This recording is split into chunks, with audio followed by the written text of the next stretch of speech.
Hello everybody. जब आपने आज के वीडियो का कैप्शन देखा तो आपने देखा होगा कि मैंने यहाँ स्पेलिंग के साथ साथ नीचे की साइड कुछ और भी लिखा हुआ है।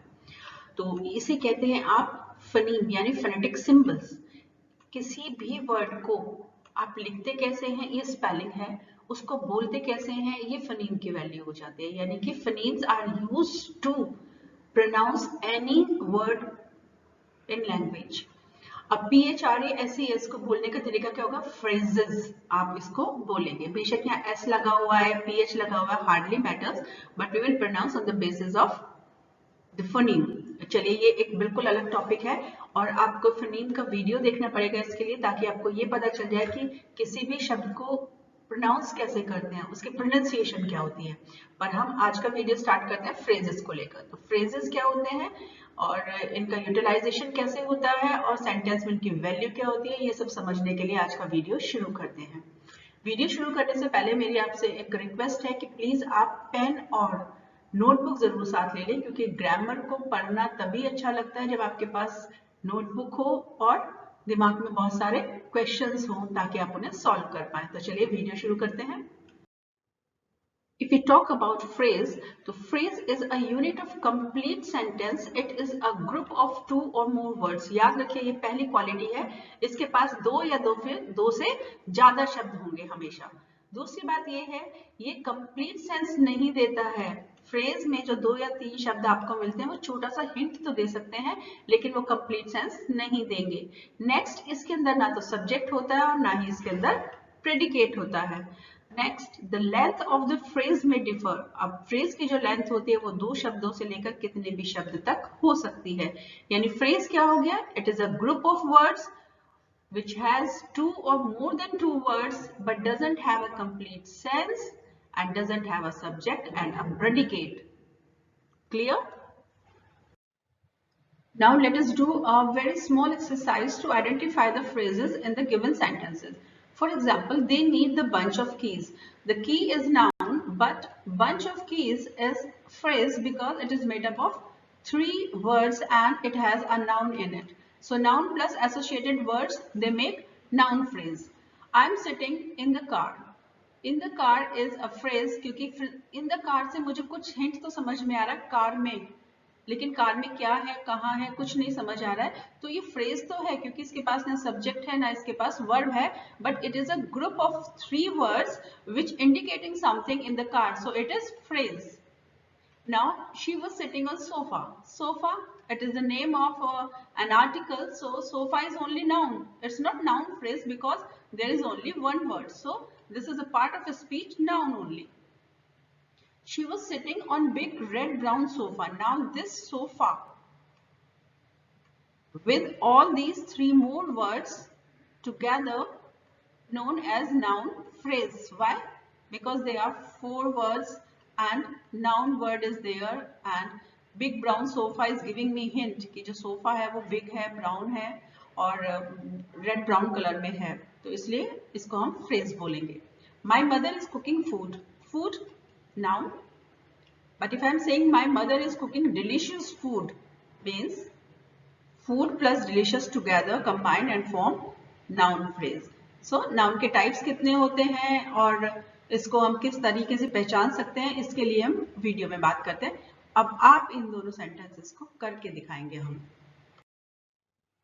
टाइप्स ऑफ फ्रेजेस पढ़ने से पहले मैंने आपको एक चीज नोट करवानी है कि अगर पार्ट्स ऑफ स्पीच हैं आपके और वो वन वर्ड में हैं तो they are called noun, adjective, adverb and like that. लेकिन अगर पार्ट्स ऑफ स्पीच जो है वो एसोसिएटेड वर्ड्स के साथ हैं जिन्हें हम ग्रुप कर सकते हैं किसी हिंट के लिए, या फिर पार्ट ऑफ स्पीच ही दो या दो से ज्यादा शब्दों का बना हुआ है, then this is called phrase. इसको आगे आने वाली वीडियो में हम समझ लेंगे। तो हमारे टाइप्स ऑफ फ्रेजेस जो होते हैं they are noun, adjective, adverb, preposition, conjunction, interjection, verb and appositive. इनके बारे में पढ़ते हैं हम। Now the first one is noun phrase. A single word that suggests a name is called noun. Single word, याद रखिएगा इस चीज को, अगर सिंगल वर्ड है और किसी का नाम बता रहा है तो वो नाउन फ्रेज हो गया। लेकिन नाउन फ्रेज के साथ कोई भी वर्ड एसोसिएट हो रहा है, या तो एडजेक्टिव होगा, या फिर डिटरमाइनर होगा या फिर आर्टिकल होगा। इन तीनों में से कोई भी नाउन के साथ अटैच हो रहा है तो पूरा ग्रुप क्या कहलाएगा, नाउन फ्रेज कहलाएगा। For example an old and rusted iron rod. अब देखिए रोड आपका नाउन हो गया और नाउन के साथ इतने सारे क्वालिटीज या फिर डिटरमाइनर्स या आर्टिकल लगे हुए हैं, so the particular road with all this associated word is called noun phrase. अब जरा सेकंड, थर्ड और फोर्थ करिए, कमेंट बॉक्स में लिखकर बताइए क्या ये आपको समझ में आया। एडजेक्टिव फ्रेज, अगर एक शब्द नाउन की क्वालिटी बता रहा है तो वो एक शब्द एडजेक्टिव कहला रहा है। लेकिन अगर नाउन की क्वालिटी बताने के लिए 2-3 शब्द एक साथ आ जाते हैं, then it is called adjective phrase. Example, Mohini is a well behaved child. अब ये जो चाइल्ड लगा हुआ है इसको बताने के लिए 2 शब्दों का प्रयोग हुआ है। अब इसे एडजेक्टिव नहीं कह सकते, we will call it adjective phrase. अगर मैं यहाँ वेल बिहेव्ड की जगह नाइस लगा दूं तो ये एडजेक्टिव है क्योंकि ये एक शब्द है, और ये फ्रेज है क्योंकि ये एक से ज्यादा शब्द है। नेक्स्ट देखिए, I purchase a very beautiful red hearted shape soft toy. अब नाउन की क्वालिटी बताने के लिए मुझे इतने सारे शब्दों का सहारा लेना पड़ा, 1 2 3 4 5 6 7 7 शब्द हैं जो नाउन की क्वालिटीज बता रहे हैं। इसका मतलब ये एडजेक्टिव नहीं है, एडजेक्टिव फ्रेज है। जिस तरह से मैंने 2 सॉल्व किए हैं, आप प्लीज 2 को और सॉल्व करिए और बताइए आपको समझ में आ रहे हैं या फिर नहीं। नाउ एडवर्बियल फ्रेज, एडवर्ब आप जानते हैं, they describe the quality of a verb और एन एडजेक्टिव और एन एडवर्ब। वो खुद की क्वालिटी को भी डिस्क्राइब कर सकते हैं, नाउन वर्ब की को भी और एडजेक्टिव को भी। It is a group of word that acts as an adverb. अब ये पूरा ग्रुप जो है, यानी एडवर्ब का जो ग्रुप है वो एडवर्ब की तरह एक्ट भी करना चाहिए। कोई भी ऐसा ग्रुप ऑफ वर्ड जो एडवर्ब की तरह एक्ट करता है क्या कहलाता है, एडवर्बियल फ्रेज कहलाता है। For example, the horrified fox ran. अब यहाँ पर लिखा है एट अ गुड स्पीड। अगर इसकी जगह मैं लिखूं स्पीडली तो ये वन वर्ड है, तो इसका मतलब ये क्या हो गया, एडवर्ब हो गया। लेकिन इसकी जगह पर मुझे रिप्लेस करना पड़ा 1 2 3 4, यानी कि 4 वर्ड्स, यानी कि 2 से ज्यादा। तो अब ये क्या हो जाएगा, एडवर्बियल फ्रेज हो जाएगी। क्लियर। सेकेंड एग्जाम्पल लीजिए, शीतल राइट्स वेरी स्लोली। और अगर मैं वेरी स्लोली ना लिख के सिर्फ लिखूं शीतल राइट्स स्लोली तो ये हो गया एडवर्ब। और अगर मैं लगा रही हूँ वेरी स्लोली तो ये 2 वर्ड्स हैं और इसका मतलब ये एडवर्ब की तरह काम कर रहे हैं, तो इन्हें हम कहेंगे adverbial phrase. Now do these 2 by yourself. Now prepositional phrase, preposition is a word that relates noun and pronoun to the other words in the sentence. एक sentences में link करने के काम आता है preposition. Actually, preposition is a group of words that always starts with a preposition and ends with a noun. जो preposition से start हो और noun पर खत्म हो जाए वो पूरा group जो होता है क्या कहलाता है, prepositional phrase कहलाता है. For example, my new book was on the table. अगर मैं कहूँ मेरी नई book table पर है तो on the table it starts with preposition and it ends with noun. So these words are called prepositional phrase. अभी मैं आपको एक क्वेश्चन दे रही हूँ यहाँ पर, माई न्यू बुक। क्या आप बता सकते हैं कंप्लीट माई न्यू बुक जो है वो कौन सा फ्रेज है? जल्दी से कमेंट बॉक्स में लिखिए और बाकी तीनों को सॉल्व कीजिए। अब कंजंक्शन को समझने के लिए ये समझ लीजिए, जो 2 शब्दों को, 2 फ्रेजेस को या 2 क्लॉजेस को जोड़ने का काम करते हैं वो क्या कहलाते हैं, कंजंक्शन कहलाते हैं। और कंजंक्शन फ्रेजेस क्या कहलाएंगे, वो ही कंजंक्शन जो जोड़ने का काम करते हैं लेकिन 2 या 2 से ज्यादा शब्दों के होते हैं, they are called conjunctional phrases. Example, as soon as you entered the class he left. As soon as you entered the class he left, जैसे ही तुम क्लास में गए वो क्लास से बाहर चला गया या वो चला गया। तो as soon as is a conjunction क्योंकि सबऑर्डिनेट क्लॉज बना रहा है, ये 3 शब्दों का बना हुआ है, it is called conjunctional phrase, इसे कंजंक्शन नहीं कहेंगे।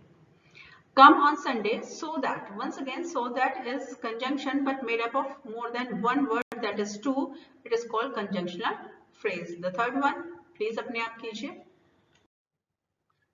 इंग्लिश ग्रामर में जो शब्द सडन फीलिंग्स को बता देते हैं they are called interjections. Interjection अगर यानी कि सडन फीलिंग आपकी एक शब्द ना हो, वो 3 4 5 शब्दों से एक्सप्रेस की जाती है, then those particular words are called interjectional phrase. My goodness, 2 words, sudden feeling, then it is called interjectional phrase. 2 words, sudden feeling is showing over here also. So it is once again interjectional phrase. Now look at the third one. What a pleasant surprise, you are here. There is no subject, there is no verb, a surprise is there, sudden feeling is there, and the number of words are 4. So it qualifies the quality of interjectional phrase. Verb phrase. The word which indicate action, happening or status is called verb. अब verb phrase के रूप में कैसे काम आता है? कोई भी वर्ब अगर 2 से ज्यादा शब्दों का बना हुआ है या 2 शब्दों का बना हुआ है, that particular verb is called verb phrase. याद रखिए, एक शब्द है तो पार्ट ऑफ स्पीच में आ जाएगा, एक से ज्यादा शब्दों का है तो it comes into the phrase category. For example, my mother is running. Is and running, they are 2 words describing the verb here, so it is verb phrase. It comes into the category of verb phrase. So not very popular. I have lost my purse. Have and lost, 2 verbs are together, so it is again an example of verb phrase. Verb phrase actually are of 3 types: participle, gerund and infinitive. These are all non-finite verbs. Non-finite verbs का पूरा video आपके लिए upload किया गया है, please आप उसको जरूर देखिएगा. It is very difficult to understand these 3 phrases together in a single slide. I am giving a hint about it. Later on, I'll upload a video about the clarification of all the participle, gerund and infinitive phrases so that you can have a good idea of that. At present, I am giving you a little bit hint what they are actually. Participle are the ing form or ed form of verb. When ing and ed form of verb are associated with other words and give them a single idea, then this particular group is called participle phrase. Simple. The ed form means the third form of verb. Associated words in the accident all together come and they form a single group which is known as participle phrase. यानी participle के साथ associated words मिलकर जो group बनाते हैं, that group is called participle phrase. इसी तरह smoking अगर मैं लूँ सिर्फ smoking is banned, तो फिर ये क्या हो जाएगा? ये यहाँ पर gerund हो जाएगा और ये पूरा सेंटेंस हो जाएगा. Smoking is banned, but smoking is attached with 2 more words here in public. Now the total words are 3. So gerund plus associated words together make a group, and this group is called gerund phrase. Next, bathing in rain is fun to me.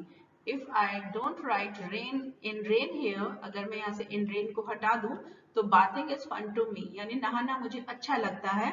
और अगर मैं कहूँ बारिश में नहाना अच्छा लगता है, तो बारिश में नहाना is a phrase because it is made up of 3 words.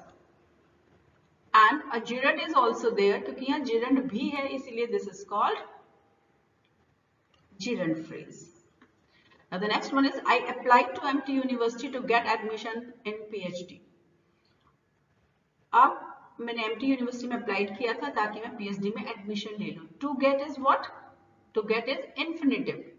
अगर infinitive verb के साथ आपके associated words को भी साथ ले लें तो ये पूरा ग्रुप क्या कहलाता है? Infinitive phrase कहलाएगा, क्योंकि ये infinitive verb आ रहा है, उसके साथ associated words हैं.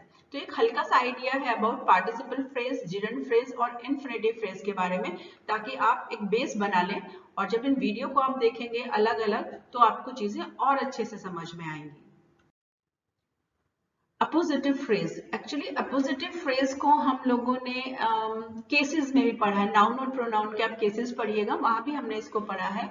जब कभी भी एक ग्रुप ऑफ वर्ड्स अपने से पहले वाले नाउन को ही रिप्रेजेंट करने लगता है तो इसे अपोजिटिव केस या फिर अपोजिटिव फ्रेज कहते हैं. For example, Mr Dev Singh, my elder cousin.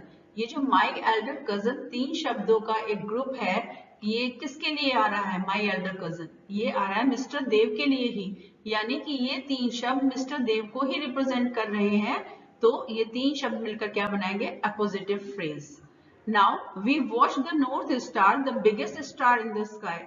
तो ये जो the biggest star in the sky आ रहा है, ये किसके लिए आ रहा है? ये नॉर्थ स्टार के लिए आ रहा है। So this words group together and behave like appositive phrase.